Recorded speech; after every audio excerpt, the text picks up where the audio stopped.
दोस्तों परसों मुझे एक मेरा दोस्त मिला और मुझे उसकी बातें सुनने के बाद ये अंदाज़ा हुआ कि वो बेफजूल परेशान है। उसकी परेशानियां सुनने के बाद मुझे ऐसा लगा कि वो जिन बातों में परेशान है वो बातें तो बेसिकली एग्जिस्ट नहीं करती। और तो बड़ी छोटी और बड़ी बेमायनी सी बातें हैं जिनके ऊपर वो परेशान है। वो अपनी परेशानियों को बड़ी अच्छी तरीके से दुरुस्त कर सकता, लेकिन पता नहीं वो क्यों परेशान है और उनको क्यों दुरुस्त नहीं कर पा रहा।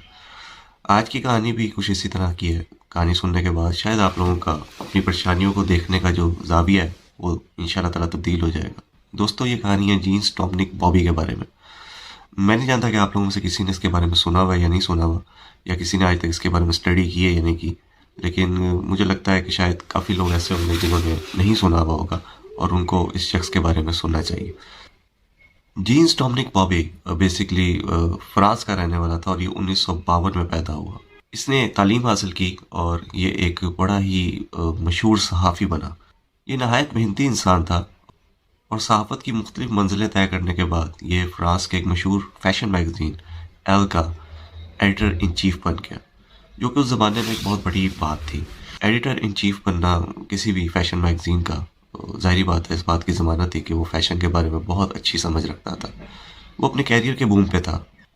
वो समझता था कि वो ज़िंदगी के जिस मुकाम पे पहुंच चुका है वो बेसिकली सब कुछ अचीव कर चुका है और शायद उसको मज़ीद कामयाबी की ज़रूरत नहीं है। कामयाबी और मेहनत के दरमियान कोई भी चीज़ उसके हायल नहीं थी।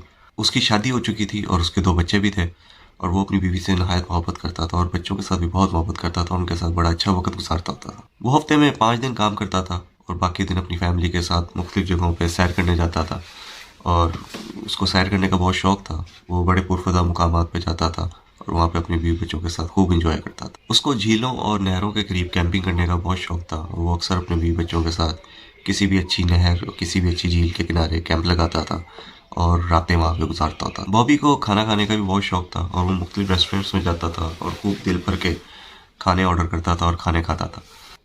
उसे फ़िल्में देखने का भी बहुत शौक़ था। वो मुख्तलिफ थिएटर्स में जाता था और मुख्तलिफ फ़िल्में देखा करता था। ज़िंदगी अपने फ़्लो पे इस तरह ही चल रही थी कि 43 ईयर्स की एज में, यानी कि 43 साल की उम्र में, बॉब के साथ एक अजीब वाक़या पेश आया। बॉब एक दिन सोया और सुबह उससे उठा ही नहीं गया।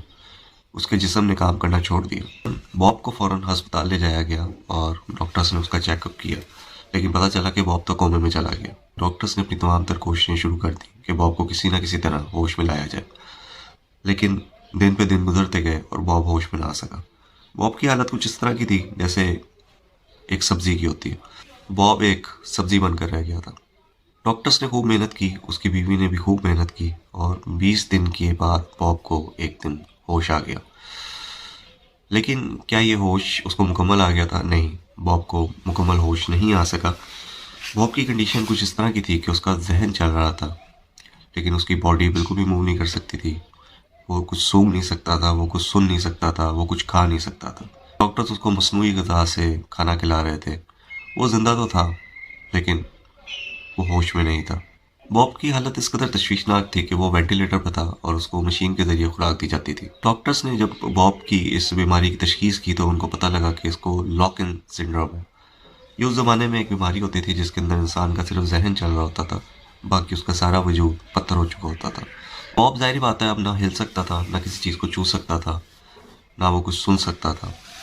लेकिन बॉब का क्योंकि दिमाग चल रहा था और बॉब ने कोशिश शुरू की और कोशिश करने के बाद बॉब की कंडीशन कुछ इस तरह की हो गई कि बॉब कुछ दिनों के बाद सुनने के काबिल हो गया। यानी कि कोई उससे अगर कोई बात करता था तो बॉब को समझ आने लग गई। थोड़े दिन और गुजरे और बॉब की कंडीशन थोड़ी और बेहतर हुई और बॉब की एक आँख जौन सी थी उसमें हरकत शुरू हो गई, यानी कि वो अपनी पलक को झपकने के काबिल हो गया। उसके घर वाले बॉब से बात करते थे और बॉब अपनी पलक को गिरा कर या झपका कर उनकी बात का जवाब देता था। ये एक नहायत ही अजीब किस्म की सिचुएशन थी जिस पे बॉब फंस गया होता। बॉब की बीवी ने बॉब को घर शिफ्ट कर दिया और बॉब अपनी रोज़मर्रा की ज़िंदगी गुजारने लग गया। ज़ाहिर है वो बेड पर था, हिल तो सकता नहीं था।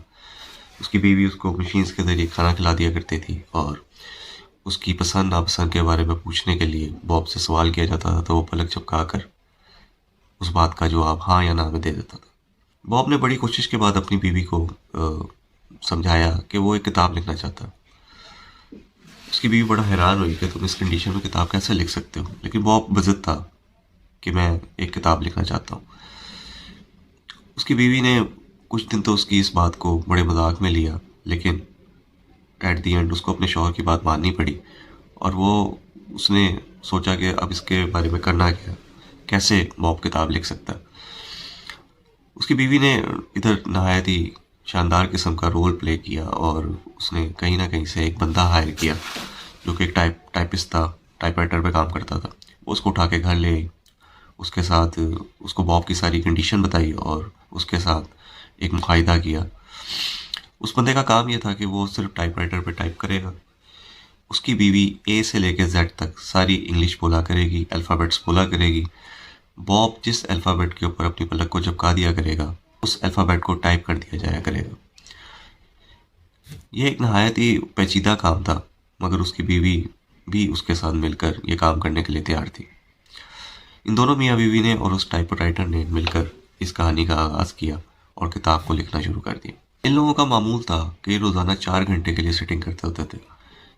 बॉब को 2 मिनट लगते थे एक लफ्ज़ बताने के लिए, लेकिन आहिस्ता आहिस्ता इन तीनों लोगों की स्पीड में तेज़ी आती गई, इनको महारत हासिल होती गई और वक़्त जौन सा है वो शॉर्ट से शॉर्ट होता गया।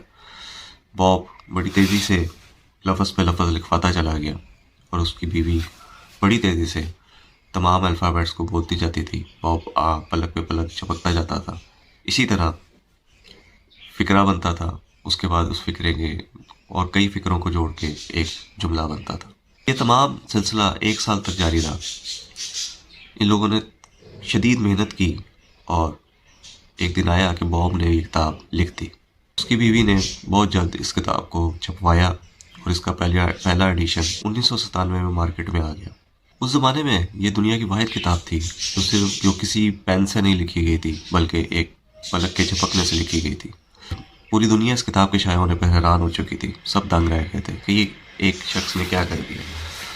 ये सबके लिए एक टेस्ट केस बन गया था, सबके लिए एक मिसाल बन गई थी। बॉब बहुत खुश था। जिस दिन ये किताब छप कर आई, उस दिन बॉब की बीवी भागते भागते किताब लेके बॉब के सामने आई और उसने किताब लहरा के बॉब को दिखाई कि देखो बॉब, तुम्हारी किताब छप गई है। बॉब ने मुसलसल अपनी पलकों को झपकना शुरू कर दिया, जो कि इस बात की निशानी थी कि वो बहुत खुश है। वो अपने आप को मुकम्मल महसूस कर रहा था। ये किताब 6 मार्च 1997 को मार्केट में आई और सिर्फ 3 दिन के बाद बॉब इस दुनिया से चला गया। वो शायद ये किताब मुकम्मल कराने के लिए ज़िंदा था। जिस दिन ये किताब मुकम्मल हुई, बॉब भी इस दुनिया से रुखसत हो गया। पहले हफ्ते किताब की जो सेल थी वो 25,000 बुक्स थी। दूसरे हफ्ते उस किताब की सेल बढ़ गई और 1.5 लाख बुक्स पे चली गई। बढ़ते बढ़ते बढ़ते 1 साल के अंदर उस किताब ने बाकी तमाम किताबों के रिकॉर्ड तोड़ दिए और वो अमेरिका की बेस्ट सेलिंग बुक बन गई। कहानी सिर्फ यहाँ पे ख़त्म नहीं हुई। बॉब की इस किताब diving bell and the butterfly, इसके ऊपर 2007 में फ़िल्म बनना शुरू हुई। वो फ़िल्म रिलीज़ हुई और उसमें बॉब की सारी कहानी को बड़े तरीके से दिखाया गया। जिन जिन लोगों ने ये किताब पढ़ी हुई थी, बॉब की किताब, वो सब लोगों ने वो फ़िल्म देखी। फ़िल्म आने की वजह से बॉब की कहानी मज़ीद लोगों तक पहुँची। मतलब वो लोग जो किताब पढ़ने के शौकीन नहीं थे, मूवीज़ देखने के शौकीन थे, उन्होंने भी इस मूवी में बॉब की सारी ज़िंदगी पढ़ी, देखी और उसको महसूस किया। बॉब की किताब की तरह बॉब की फ़िल्म जो सी थी, उसने भी कामयाबियों के झंडे गाड़ दिए। इस फिल्म को गोल्डन ग्लोब का अवार्ड मिला। बॉब की कामयाबी के बारे में यहाँ से अंदाज़ा लगाया जा सकता है कि आज 24 साल के बाद मैं भी बॉब के बारे में वीडियो बना रहा हूँ। मेरा ये वीडियो बनाने का मकसद सिर्फ आप लोगों को ये बताना है कि ज़िंदगी में कभी भी कुछ ख़त्म नहीं होता, ज़िंदगी में कभी भी कुछ रुकता नहीं है। जब तक इंसान की सांस बाकी रहती है, ज़िंदगी चलती रहती है। आप अपनी ही मिसाल ले लीजिए। आप दुनिया की हर चीज़ का जायका चख सकते हैं, आप दुनिया में हर चीज़ की हरारत महसूस कर सकते हैं, आप दुनिया में हर चीज़ को छू सकते हैं, आप चल सकते हैं, आप भाग कर अपने रास्ते मुकम्मल कर सकते हैं। हम बड़ी दफ़ा सिर्फ इतना कह के अपनी जान छुड़ा लेते हैं कि हम मसरूफ़ हैं, हम ये काम नहीं कर सकते, लेकिन दुनिया में आप कभी भी मसरूफ़ नहीं होते। आप चाहें तो अपने मनपसंद काम के लिए, अपने मिशन के लिए वक़्त निकाल ही सकते हैं। हमें हर सूरत में अल्लाह ताला का शुक्र अदा करना चाहिए, क्योंकि अगर अल्लाह ताला चाहे तो आपकी ज़िंदगी के तमाम बोझ को आपकी पलक पर डाल सकता है। फिर क्या करेंगे आप? कहाँ जाएंगे आप? कैसे गुजारेंगे आप? और अगर ऐसा हो भी गया तो हमें चाहिए कि हम अल्लाह का उस हाल में भी शुक्र अदा करें और अपने मिशन को जारी रखें और अपने काम को जारी रखें। दोस्तों, ये थी आज की कहानी। उम्मीद करता हूँ कि हमें इस कहानी से बहुत कुछ सीखने को मिला होगा और आइंदा कभी भी हम किसी मुश्किल में फंसेंगे तो हिम्मत नहीं हारेंगे और आगे बढ़ते रहेंगे। बहुत शुक्रिया, बहुत मेहरबानी। अगर वीडियो पसंद आई हो तो प्लीज़ हमारे चैनल को सब्सक्राइब कर दें। हम इसी तरह आपके लिए और भी स्टोरीज़ लेकर आते रहेंगे। बहुत शुक्रिया। खुदा हाफिज़।